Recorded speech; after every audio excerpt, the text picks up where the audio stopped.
Unajua Cheri, wewe ni binti mrembo sana ndugu yangu. Siwezi kukuficha. Na mimi yani unaona kama vile niliwahi kukuona kwenye movie. Umenielewa? Kama niliwahi kukuona kwenye movie hivi, movie za wazungu hizo. Unajua ni watu wengine. Katika sayari hii mimi sijaonaga binti kama wewe. Sayari hii toka naanza kuzunguka mimi toka nimezaliwa. Binti mzuri kama wewe.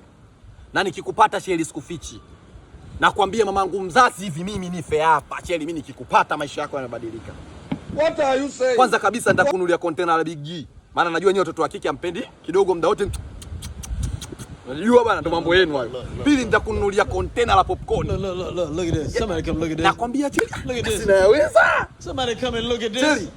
Unaona hata ibahari. Look at this. Ibahari yote maeneo yangu mimi. Babangu mzazi ndo alinidhisisha. Maeneo yangu yote ile bahari. Yote nitayamisha mfukoni kwako. Ukisikia baridi, ukisikia joto tu, wewe basi. Cheri wewe maana. Cheri wewe. Kizazi. Shikamoo baba. Yaani umenikiss. Umenikiss. Mimi mzuri sio? Hapana baba. Wewe ndo tabia zenu za kutembea na watoto wa watu. Hapana mzee wangu.